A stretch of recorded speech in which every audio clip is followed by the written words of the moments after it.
Hey, yo, what up? I'm Josh Martinez of Z100 and iHeartRadio is a superstar crossover with our guest, Ricochet. What's going on, bro? How you doing? Chilling. Big New Japan Yeah, same. Friday night down in Trenton, New Jersey. Also, you got a nice little piece of hardware over your shoulder right there, AEW National Wrestling Champion. How important is it defending that title, literally around the world across all these different companies? Without like over exaggerating or without, sounding too extreme, honestly, I feel like it's the most important that it's really ever been because, especially this title specifically, because this title is the newest one in AEW. And with it being the newest one and with me being no new, people tend to have things to say about the whole situation. So I think with people's already objective view on this title and everything that goes into that. I think now making this title one of the most prestigious titles, not in just AEW, but in the world, I think is now more important than it's ever been. Every title in AEW I feel like is very, very important. Honestly, I feel like they all have stakes and they all have weight. And so now I feel like to be able to make the weight of this one weigh the most, I think is very important. So now, traveling the world, being in all these different locker rooms, being in all the different locker rooms that you've been in the past, what makes AEW so much more unique than a lot of the other companies you've been part of? To be honest, I don't even know if it's the uniqueness, but I think it's the sense it's the sense of uh I don't even know the word I'm looking for. It feels like home, you know what I'm saying?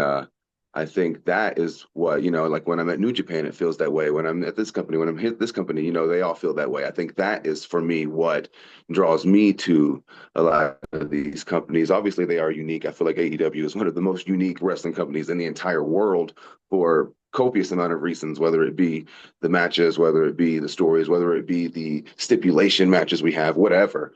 So I think that goes without saying, but I think also for me, it's this sense of how how good I feel being there and stuff. So yeah, What's one thing you think AEW has allowed you to do as a character that maybe other companies may not have?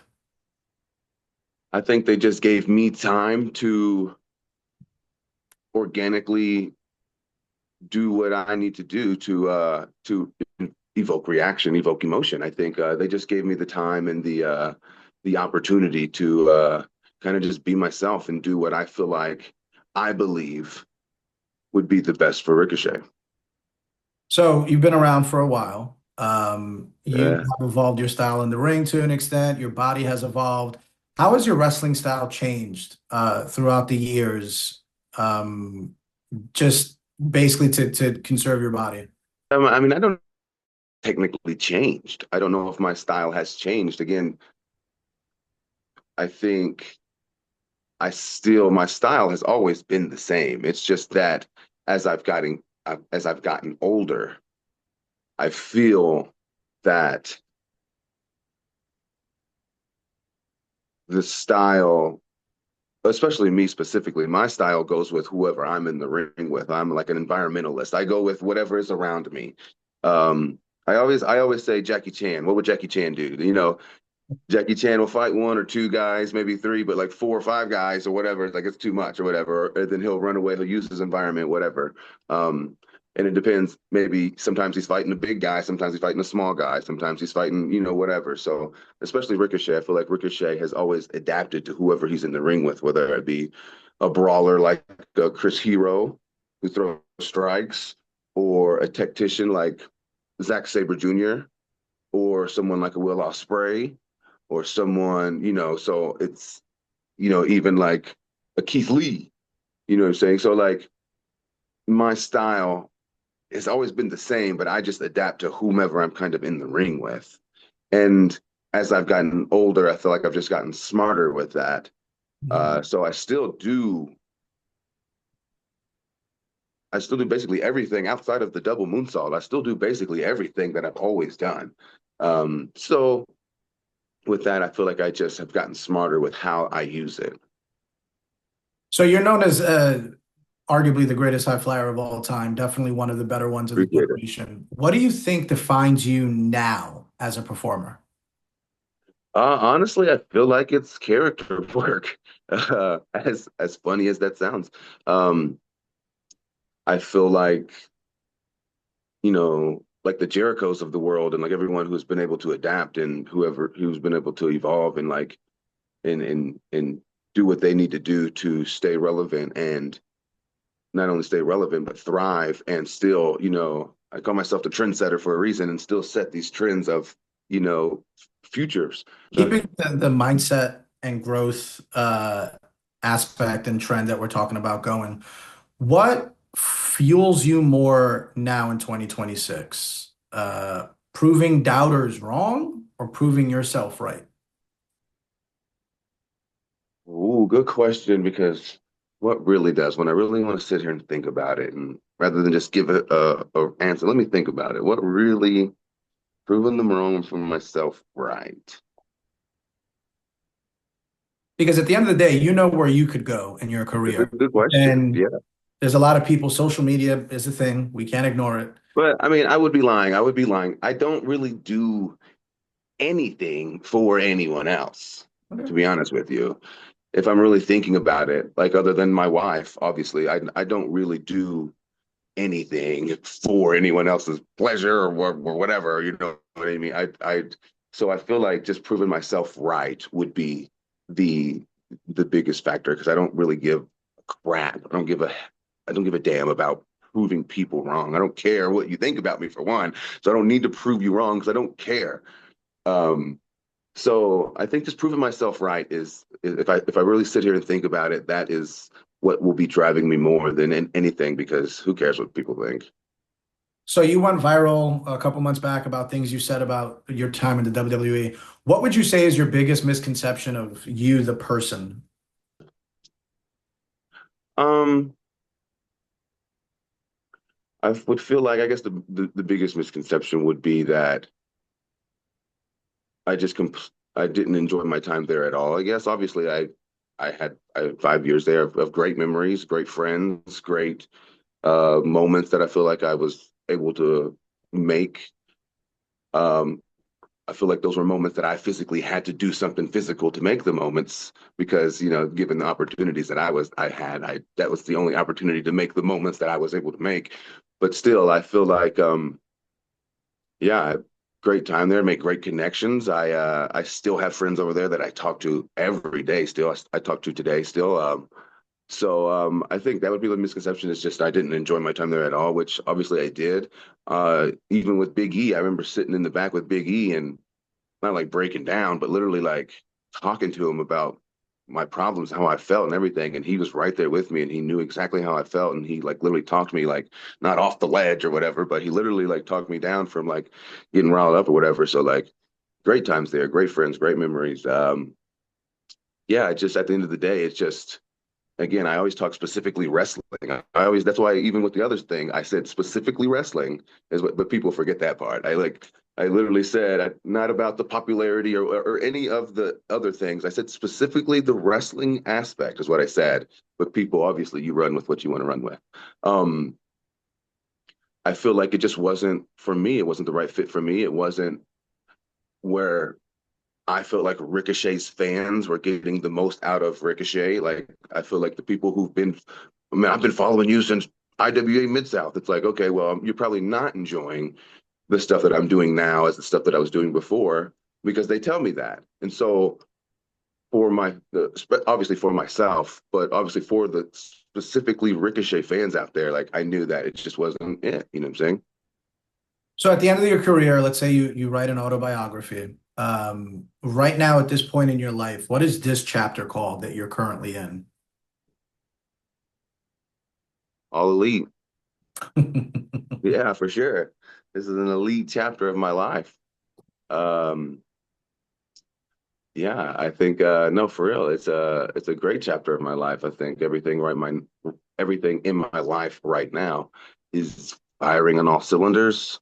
Um, and there's only, more good to come, and more accomplishments, goals, whatever it is to come. And yeah, everything. And honestly, it's not even everything that I knew was going to happen because, again, when I was younger, I only started wrestling because it was fun. Honestly, I didn't think of, I started in somebody's backyard. I didn't think I was eventually going to end up on WrestleMania. You know what I'm saying? Like, that's not literally, that's not why I started. That wasn't my goals to my dreams. It was literally just to be a wrestler. So, and I think 15-year-old Trevor, 14-year-old Trevor, I should say, actually, would be super proud and super happy with looking at uh, the Ricochet of today. Me and my wife were just at breakfast the other day, and it was just me and her at a table, and she was like, I'm trying to think exactly what she said. Basically, she said, if you could, like, when you first started wrestling, like 14, and you like, I don't know, blinked your eyes. I forgot exactly how she said it, but like you had a flash. So like right now, and you were seeing right now for 10 seconds. She's like, what do you think that kid would say? And I'm like, honestly, I don't even know what that kid would think right now if he like opened up his eyes and saw you at a table with food and breakfast and we were somewhere nice in Las Vegas, like we were outside, like so it was like, I was like, honestly, I don't even know what he would say because he wasn't even thinking about those things because he was just thinking about like the right now, like wrestling. I wasn't thinking about school. I wasn't thinking about nothing. All I was thinking about was wrestling. I would get through school so I can go to training. I would get through the week so I could get to the weekend. You know what I'm saying? To wrestle. So yeah, I think the 15-year-old Trevor would be absolutely proud. Who was your dream opponent growing up when you first started in the industry, and who is your dream opponent now?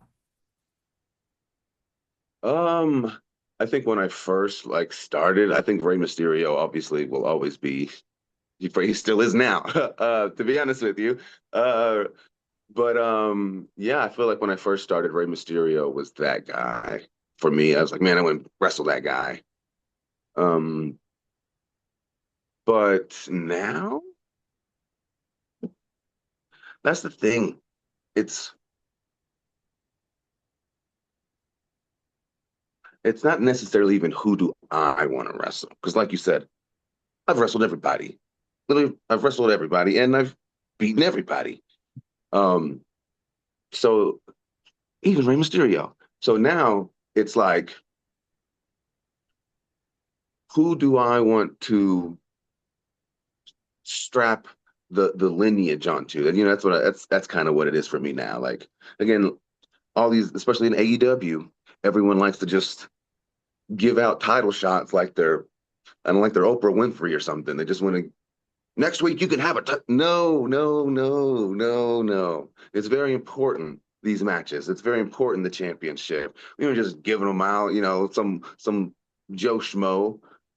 You gotta be careful about it, and you gotta make sure that the opponent is the caliber of the title, and you gotta make sure that if they are to come at me, then they need to have they don't need to be the most decorated guy, but they need to at least make me be like, you know what? Okay, you are worthy.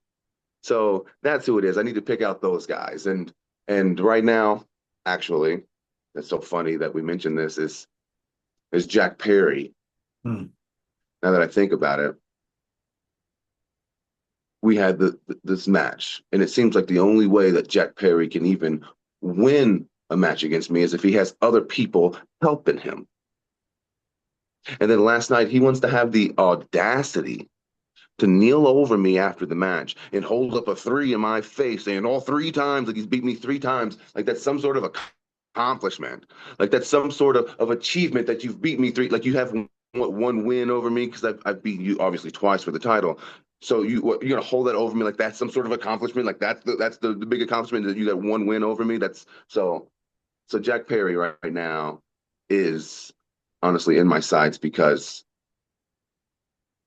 I guess it's an accomplishment to beat Ricochet. Everyone always talks about beating Ricochet. It's such an accomplishment. Oh, okay. So that you want to have the audacity to hold three fingers in my unconscious face because literally all five of you teamed up on me. So it's okay.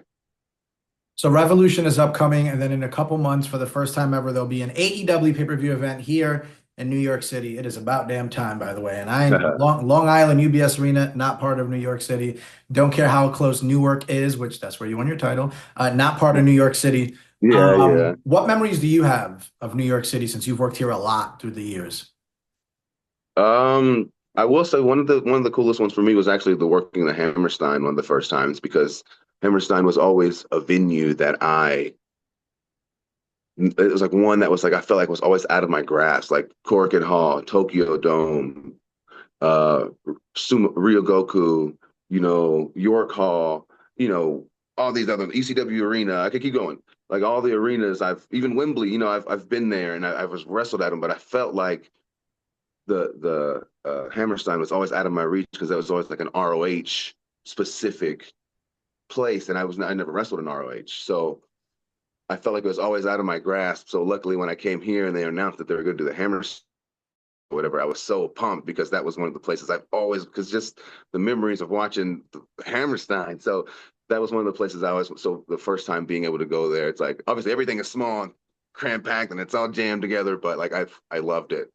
But no, man, I honestly I feel like I've been to New York so many times that I would have to really think about it because man, I have a lot of New York is I've been going since I can't even tell you. Many years. You've been doing it for Yeah, many many years. years. Yeah, Independence, WWE obviously hold yeah. down court at MSG, Doing Madison Square Barclays Center, Garden. Yeah, SummerSlam. MSG. Yeah, yeah. Broke Lacelet. So again, that Hammerstein was one I felt like was always out of my grasp. Then but I finally got it, so that was I cool. like that answer. A lot of people usually go with like MSG based on the historical. And obviously, obviously image, obviously, but like again, I didn't want the specific because everyone wants to wrestle at Madison Square Garden, obviously. But again, just the Hammerstein, all the memories as a kid that I had connected with it, I just wanted to, yeah. So I've interviewed a lot of performers, a lot of wrestlers. And when I always ask them the same question, which is who do you think is the most underrated? Your name pops up a lot. With that being said, who does Ricochet now think is one of the most, if not the most underrated performer on the planet? Doesn't have to be an AEW performer. It could just be someone that you have your eyes on and you're like, when they piece it all together, it's a wrap. Underrated. And for the record, it doesn't even have to be somebody on the come up. No, It could be someone no, who yeah, something yeah. just clicked 15 years into the industry for them and you're seeing it develop now. Yeah, no, yeah. Because especially today, I feel like everyone is kind of appropriately rated, Hmm, except for myself. I'm always underrated. there you go. But there's a couple of guys, man. Obviously, I got a homie. His name's Sidney Akeem. He was Reggie, but he on the Indies now. He killing it. And really, people who are underrated. That's a good question. Because especially now, I feel like, especially with social media and Mhm. everything, you know, Swirl. I feel like Swirl's an underrated tag team, especially, Shoddy, Blake. Blake been killing it for a while. Blake's underrated, I think. He got talent. Um, Apollo Cruz, Mm. Wuhan Nation. I feel like he's a little underrated. Um, but I could probably keep. There's a lot of guys out there that I don't feel get their just due. Understandable. Appreciate you. Final question. So you grew up in, what was it, Paducah, Kentucky? Yeah. So how the hell does one become a fan of the Philadelphia Eagles from Kentucky? Short answer is Donovan McNabb, I guess. Short answer. All right. I guess that's I fine. uh, I played like pee wee football from like third grade all the way up until I started like training for wrestling. Back in the day. I was always like the fastest kid on the team. So other than being a running back, like they eventually just made me the quarterback. Mm. And so my eighth grade coach at the time, he was like, "You got to watch." I think it was eighth grade. I forgot what year, but he was like, "You got to watch this kid coming out of Syracuse or whatever. He's going to be great. His name's Donovan McNabb. He's going to be great. He's plays for the Eagle, blah, blah, whatever." So I watched a couple games and I was like, "Oh, this guy is awesome.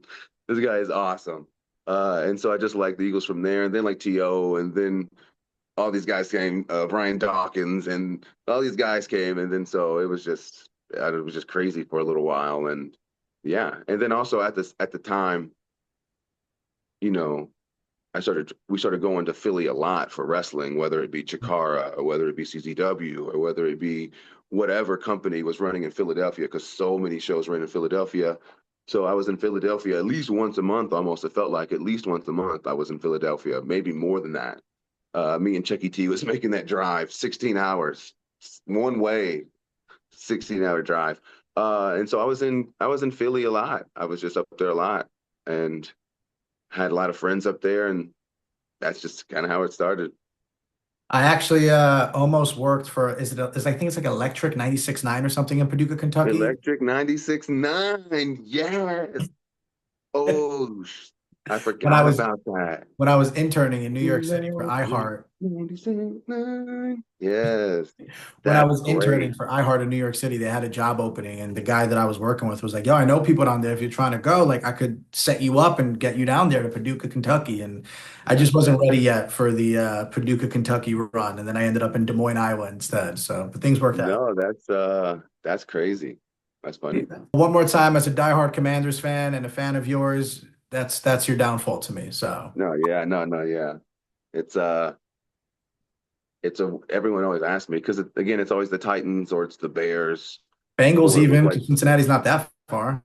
it's like Titans, Bears, and it was the Rams because it was St. Louis. And where I'm from, all of those are fairly close. Even Cincinnati was like six. It was a little bit far, like because Chicago was like 6 hours. So yeah, Cincinnati.